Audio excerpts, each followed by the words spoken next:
this is the kind of vision that I think the question of the participation of the indigenous people is fundamental, not only in Venezuela but in all the world.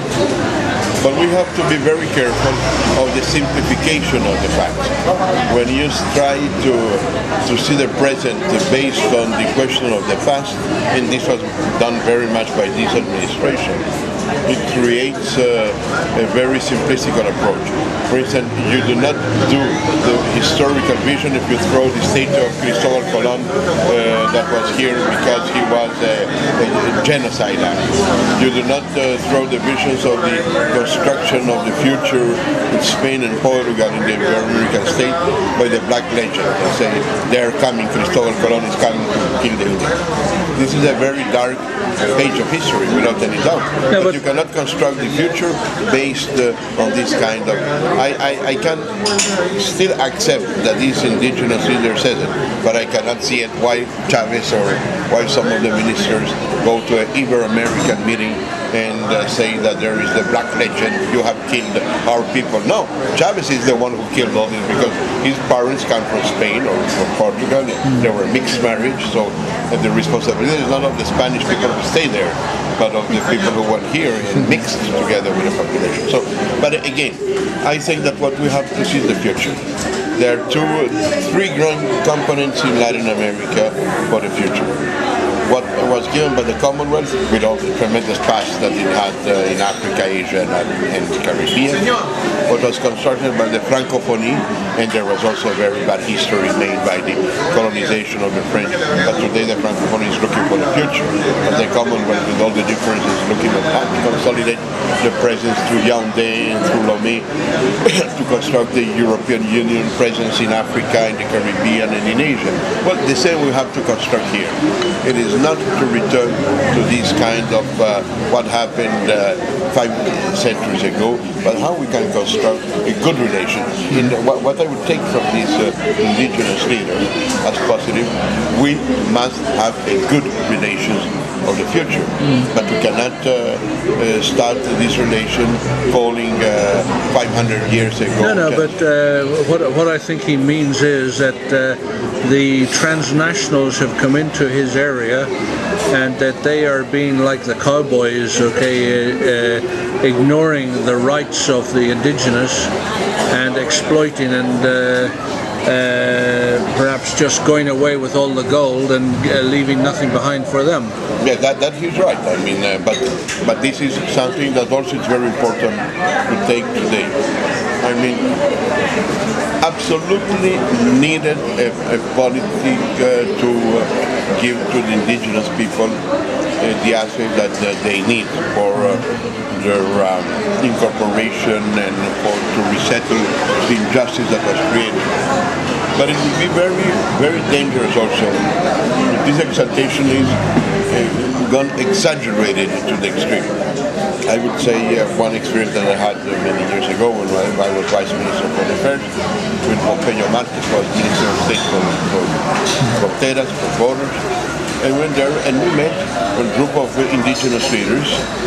I was really impressed of their efficiency, their clearness of mind, their positions. And there was a you the criollos, how they call us. You did this and this, you the criollos did this and this, and we the indigenous people, we must administrate all our lands. I was amazed. And I asked this Indian leadership, and how did you acquire all this knowledge? Well, I studied in La Universidad Central, and then I made the postgraduate studies in Europe, and the other also was an economist. And okay, so I think this is very good to have this kind of component. But at the same time, you cannot have two hands. Are you incorporated in the development of the country, or how to manage an equilibrium that will not caricaturize that everything is oriented for a a sort of state in a state. Again, this is the needs of an indigenous policy, the needs of giving to the autochthonous regions the possibility, but not to creating a state in a state. So this is a very sensitive aspect that if I would be a politician in government, I would hesitate to say it so frankly. But it is true. You cannot make of the indigenous question a sort of spectacle pour la galerie. But you have to sit with them, see really how you can communicate, not to speak in the United Nations about how we're supporting the indigenous people, and you go and you see the poverty, you see the way they are living, or you see the condition, the social condition. So, in what he is right is that we have to have a planification to support a better quality of life of the people, indigenous or non-indigenous, who live. Because you cannot say, no, we are going to support the indigenous, but the garimpeiros who come from Brazil or from Trinidad, we are going to exclude it. It's the policy of the human vision of cooperation with the people. I mean, the garimpeiros who came there probably in the last 50 years, but you cannot condemn them as criminals and put them in jails. And of course, you have to tackle this very seriously. Not only Venezuela, but together with Brazil, together with Guyana. You cannot support. You're speaking of these Arahuacos, but you have a drama of the Yanomamis. The Yanomamis go around Brazil, go around Guyana, and go around Venezuela, and you have to see that if you have a very strong, even if you want to support them and say, we are going to give you help, but it depends, you have to have a dialogue with this population of the Yanomami, because now they will... But is this where the transnationals perhaps have failed? I would say that the governments failed. The transnational failed because it is, of course they fail, but it's not for them to fix the policy of how to tackle the problem of the indigenous people. It's the governments.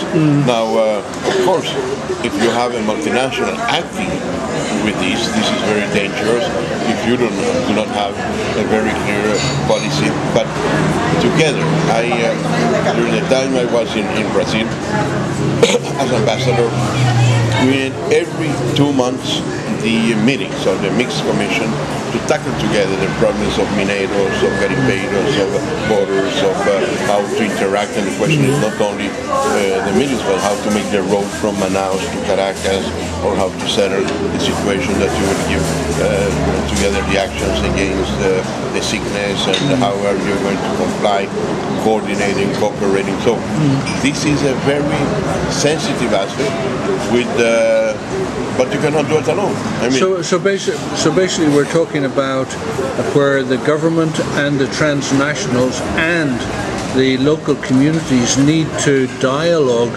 or multi-dialogue to achieve something that is permanent for the development of the area. And as the Indian chief said, they want to dialogue, but if they are set aside, Absolutely. I think that this is, and many times, or they go to a dialogue, but the dialogue is a monologue. They can say whatever but now there is a very need of a very sincere relation from governments and multinationals. I mean, not to demagogically speak with them. So if we want all the south of Venezuela to be indigenous, yes, we're going to create a national park administrated by the indigenous, but in fact it's not that. So you promise us that you're not going to deliver. This is very bad too. I mean, you have to say, no, we cannot give you all the south part of Venezuela because this is part of the country, strategically.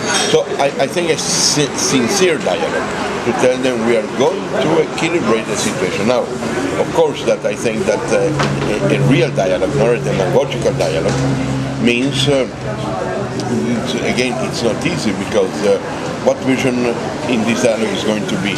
There are some anthropologists who say, no, we have to leave the Yanomami or the Arahuacos as they were 500 years ago. And this is absolutely impossible. I think the Arawaks in particular are looking for development themselves. Absolutely. Yes. That is what I mean. But when you speak with some anthropologists, they want to make a sort of living museum of what it was in the south, and this is absolutely impossible. I mean, you cannot accept, you can incorporate the development, maintain the culture, maintain their vision. better to give them health, not to have a baby dying of paludism or cholera or malnutrition. Well, they cannot be abandoned from the development, and the priority should be given, not only because they're indigenous, but because they have the perverted injustice of a society that has not during 500 years given what they needed.